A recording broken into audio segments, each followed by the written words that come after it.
In this video lecture, we'll have a look at the analysis of the wireless system model. We have already seen the detailed analysis of the wired system model. Now, moving one step forward, we'll have a look at the analysis of the wireless system model. Okay, we have already seen the wireless environment. Okay, the wireless channel environment, how the signal transmits from a transmitter to receiver in a wireless environment through multipaths. That analysis we have already seen in the previous lecture. So building upon that, we'll do the performance analysis of wireless system model. So that means we have a transmitter and a receiver,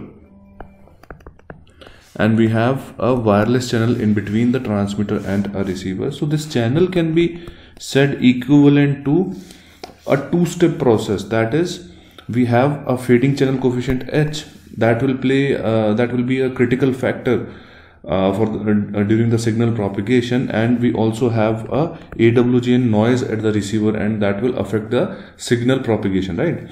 So we can say that this entire signal propagation is a two-step process. That is, the transmitted signal X, let's say X is a transmitted signal, okay, and H is the fading coefficient, which is multiplicative in nature. So H, which is the fading coefficient, is multiplicative in nature, and after that we have a AWGN noise, which is additive in nature. So this is your N, that is your AWGN noise, which is added at the receiver end, which is also known as the noise at the receiver, okay, and this will lead to the received signal Y.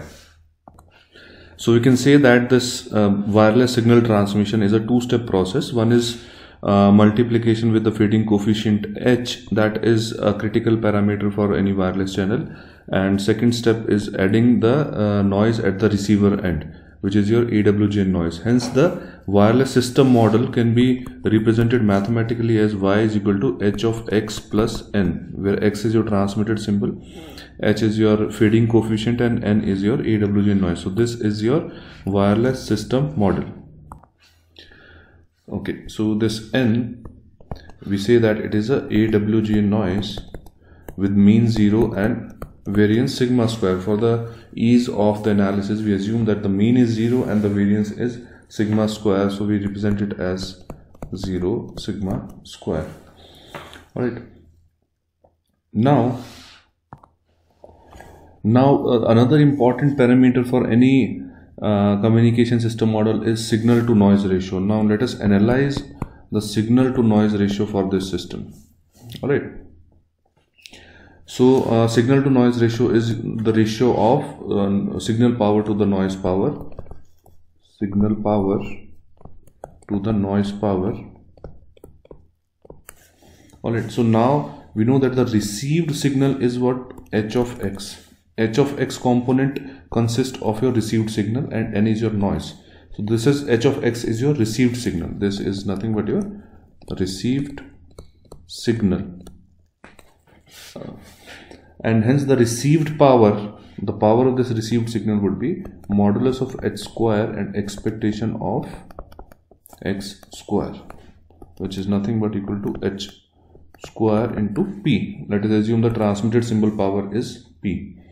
Okay, so clearly we can say that the received power is affected by this power H square, which is power of the fading channel coefficient. So the received power is affected by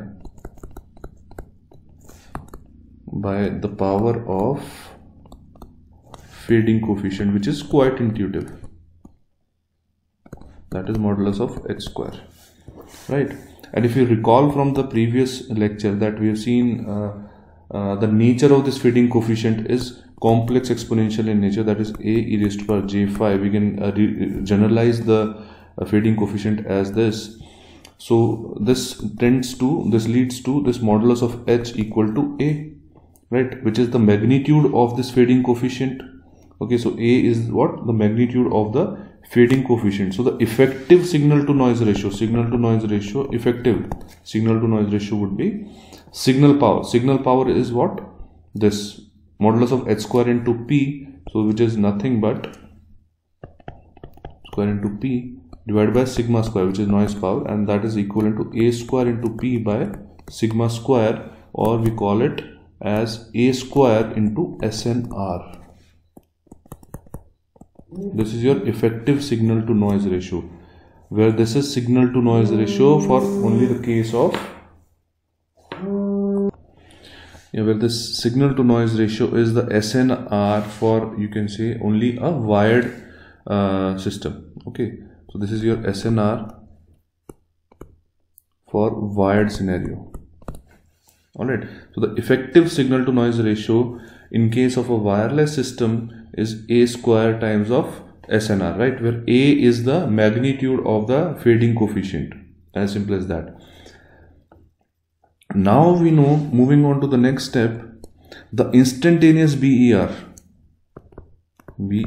instantaneous. The instantaneous BER is what for a wired system is Q function of square root of SNR. We have already seen this derivation, right? This is the BER for instantaneous BER, right?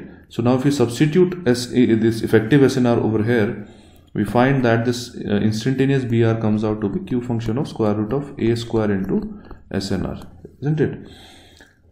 So we can say that clearly this instantaneous BER, this depends on what? It depends on the instantaneous amplitude. It depends on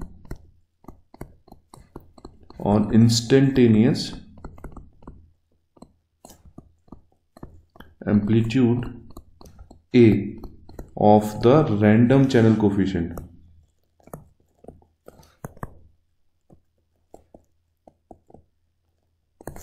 So this is one takeaway from here. The instantaneous BER intuitively depends on the instantaneous amplitude A of the random channel coefficient.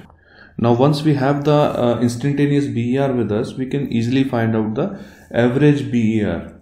Okay, this has to be averaged over the distribution of the amplitude A of the fading channel coefficient. We have the instantaneous BER, which is the BER at a particular instant of a amplitude. Okay, now if we want to find out the average bit error rate, what we'll do is we'll take the average of this instantaneous BER over the distribution of the amplitude A, right, which is quite simple. To find out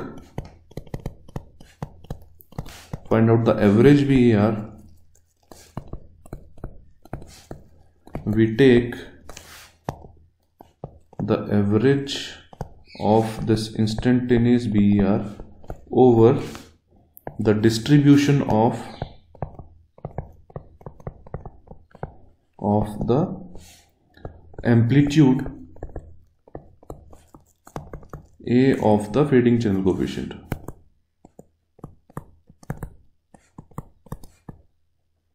Correct. Now let us assume that the channel between the transmitter and receiver is Rayleigh faded, which is one of the commonly encountered wireless channel. Okay, so we assume that this channel is this channel H. It is Rayleigh faded.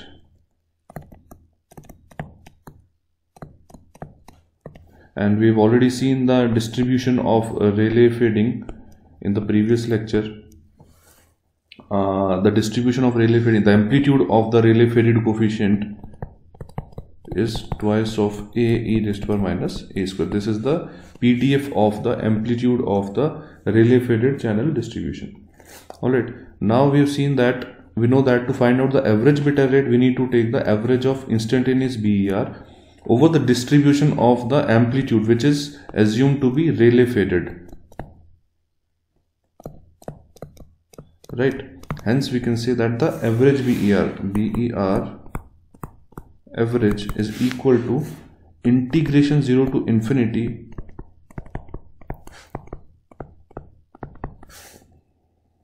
isn't it? So this has to be the average BER. We average the instantaneous BER over the distribution of A, because instantaneous BER was BER at a particular instant of amplitude. To find out the average BER, we take the average of this over different amplitudes, or the distribution of the amplitudes, right? So let us substitute the value of instantaneous BER and simplify this integral. we get this distribution fa. The PDF is twice of a e raised to power minus a square, and the instantaneous BER is q function of square root of a square into SNR, right? Now let us expand this q function. So we expand this q function into the integral form, so we get as a double integral, which is the range would be from a to signal a into root of SNR to infinity to a e raised to power minus a square 1 upon square root 2 pi e raised to power minus 1 by 2 u square du dA, right? Now let us further simplify this expression a bit. So we say that it is 0 to, it's a double integral infinity to a e raised to power minus a square 1 upon square root of 2 pi e raised to power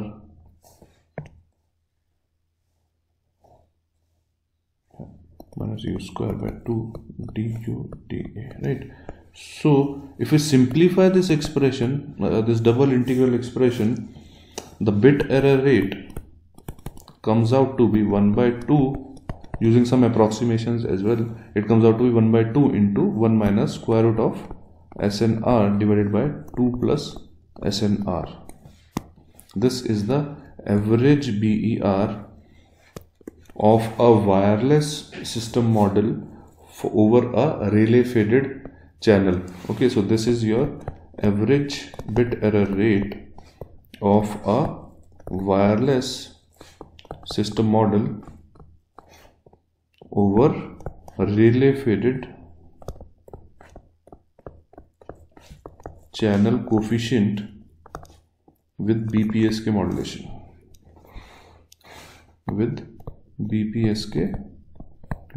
So this is your average bit error rate.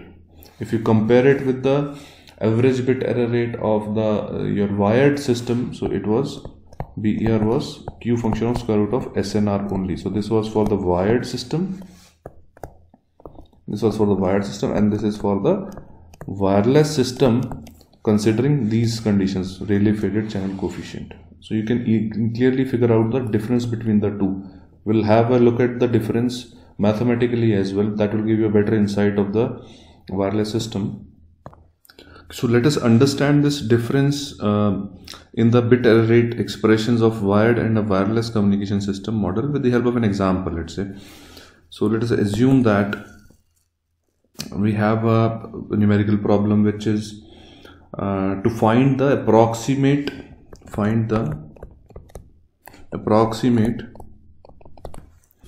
dBSNR required to achieve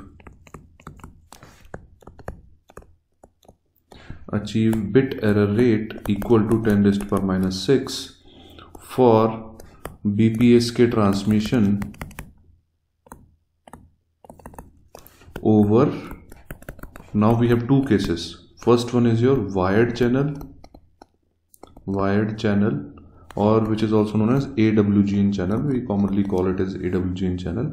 And second is your wireless channel, and in particular which is a Rayleigh faded wireless channel.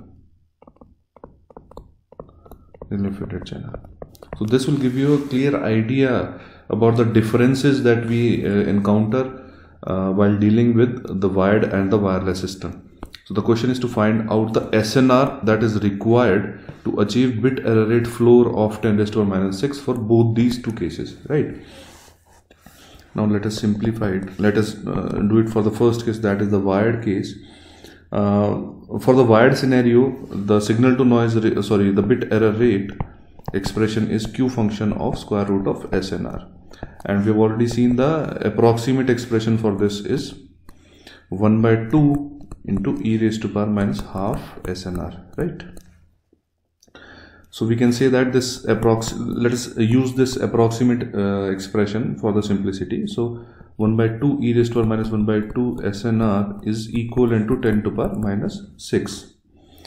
Simplify this equation, we get SNR equivalent to minus 2 ln 2 into 10 to the power minus 6, and it comes out to be 26.24, which is in the normal scale. Now let us convert it into the dB scale, dB SNR.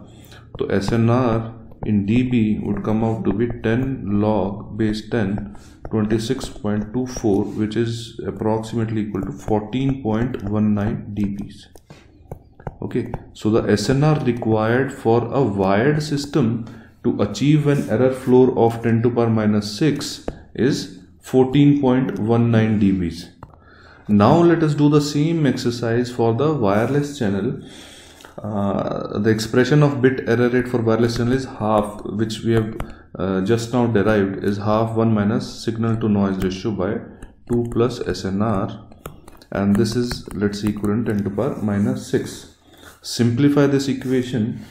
If we simplify it further, we get SNR equal to 4.99 into 10 to the power 5, which is in the normal scale.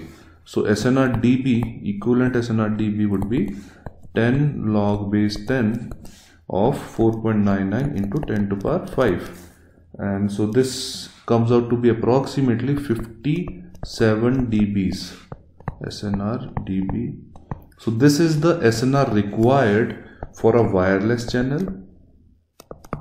Okay, and the SNR required for the wired channel is 14.19 dB. We have already seen that. This is for the wired channel to achieve an error floor of 10 to the power minus 6. Okay, so to achieve the same error floor, you can clearly see the SNR, the value of signal to noise ratio required for a wireless channel is much greater than that of the SNR required for a wired channel, isn't it? So this clearly states the difference, that the signal to noise ratio in wireless channel required is much higher, and which is quite intuitive because it has to suffer through a lot more you can say distortions while propagating through a wireless channel. So the extra SNR required is how much? 57 minus 14 dB, that is equal to 43 dBs. So this is the extra SNR required to achieve the same bit error rate. So a huge, this 43 dB is a not very small value in terms of power, so a huge increase in SNR is required. So you can clearly state that a huge increase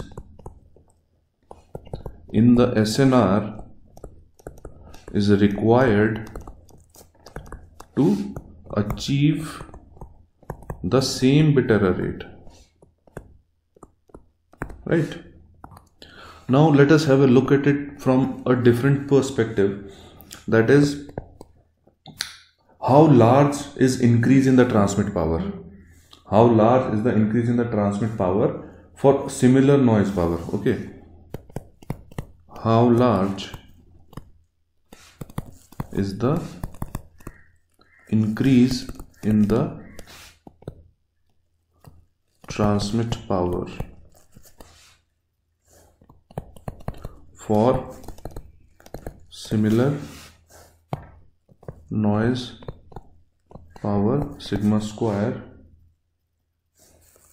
Okay, that means for the fairness of comparison, we assume that the receiver noise sigma square is same for wired and the wireless channel, which is added at the receiver end, AWG noise. The power is same, that is sigma square. So now to achieve the same bit error rate, that is, if we assume the same example, to achieve the same bit error rate, how large increase in the transmit power is required? Okay, so we can say that we've already seen that this SNR dB for wireless minus SNR dB for wired is equal to 43 dBs, right? So we can say that this SNR dB wireless is what? 10 log 10 P wireless divided by noise power minus 10 log 10 P wired divided by sigma square is equal to 43. Okay, so we can say that this, if we simplify this equation, we get this 10 log base 10 P wireless by P wired is equal to 43 dB, and hence P wireless is equal to 10 raised to power 4.3 into P wireline wired. So we can clearly see that it is approximately 10 to power 4 times of P wired, P wireless. Right, so approximately 10,000 times more transmit power is required to achieve a similar BER in a wireless system. Clearly 10,000 times of the wired power during wire transmission of the power during wired transmission is required in a wireless system. So you can see that clearly the amount of increase in the transmit power is huge. That is 10,000 times of the power is required, right? So this is one of the key effect of switching from wireless wired to wireless system models. Okay, now let us have a, you can say, a deeper examination of the wireless bit error rate.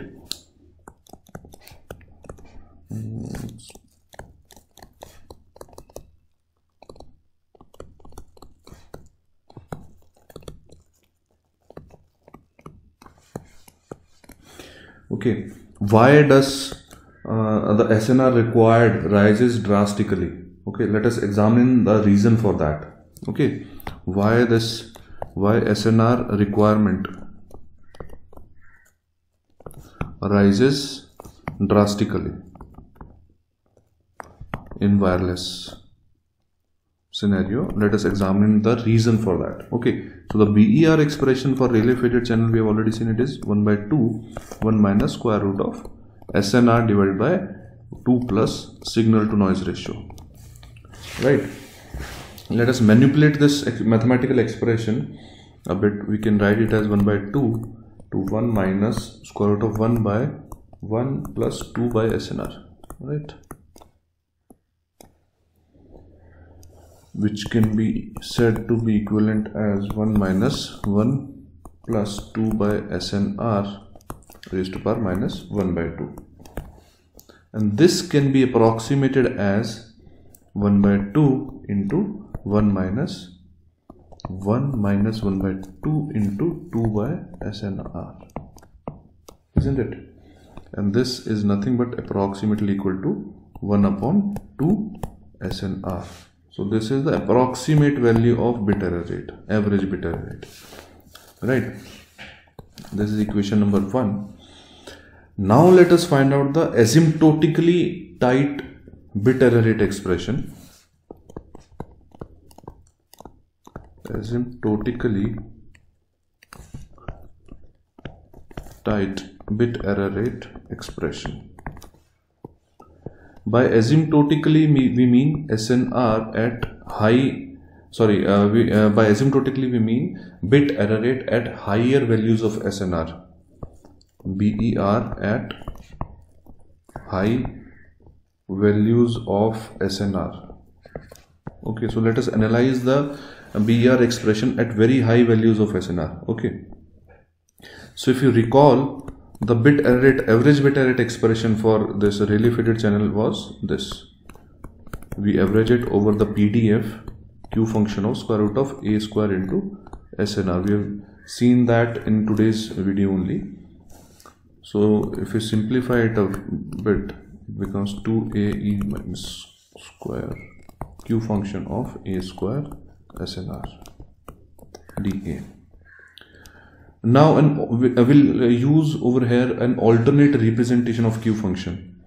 This Q of X can be alternatively represented as 1 by pi integration 0 to pi by 2 exponential of the argument minus x squared by 2 sine square theta d theta. This is an alternate representation of q function apart from the standard one that you already know. This is an alternate representation of q function.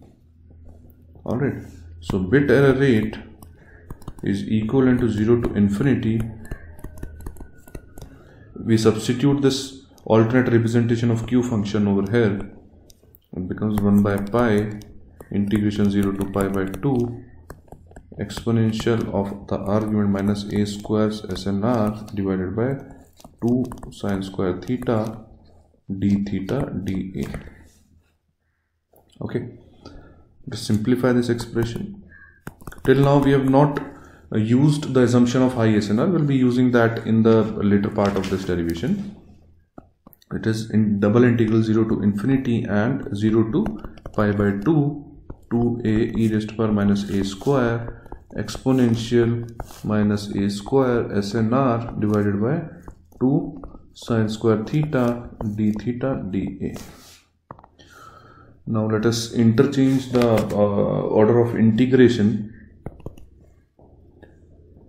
and simplify a bit.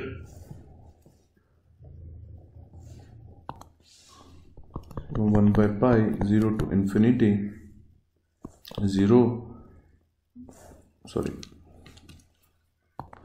1 by pi 0 to pi by 2 0 to infinity 2a exponential of minus a square 1 plus SNR divided by 2 sine square theta dA d theta. Okay, simplify it further. We get 1 upon pi integration 0 to pi by 2 exponential of minus a square 1 plus SNR divided by 2 sine square theta divided by 1 plus SNR by 2 sine square theta, and limits are from 0 to infinity d theta.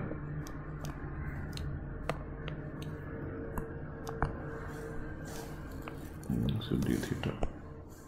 Okay, on further simplification we get as 1 upon pi 0 to pi by 2 1 upon 1 plus SNR divided by 2 sine square theta d theta.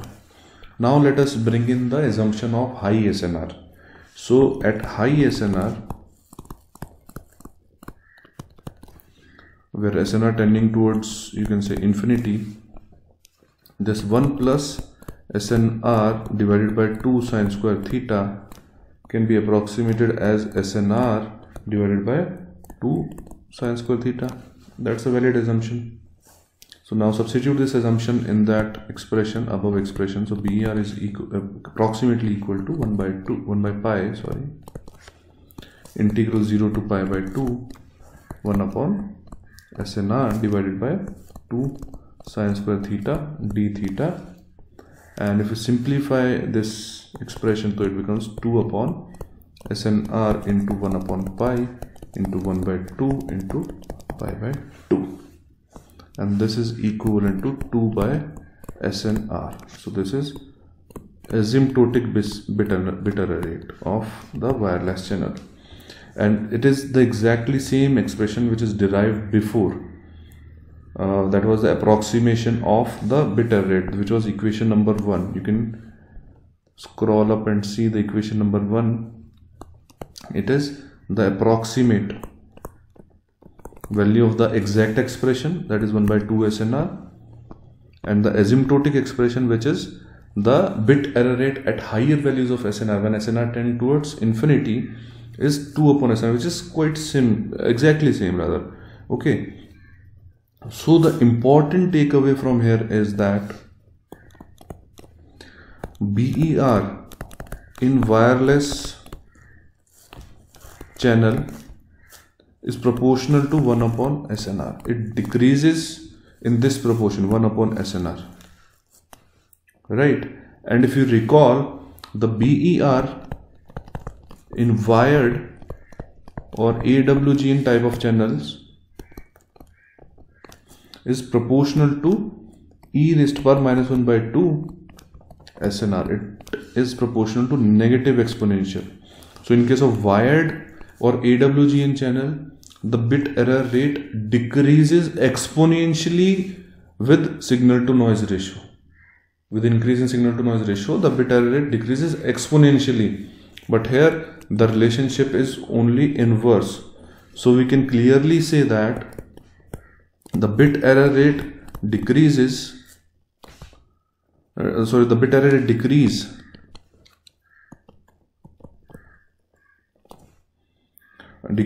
of a wireless channel is extremely sluggish. In comparison to the wireline channel. In comparison to the wireline channel.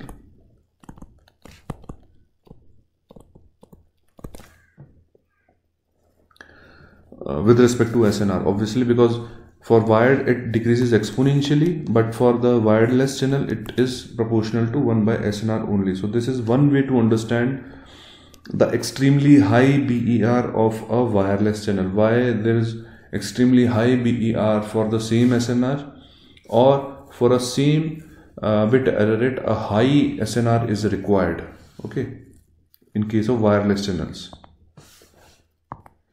Okay, so that is all for this lecture. We'll continue with the analysis of the wireless system models in the next lecture. Right. Thank you.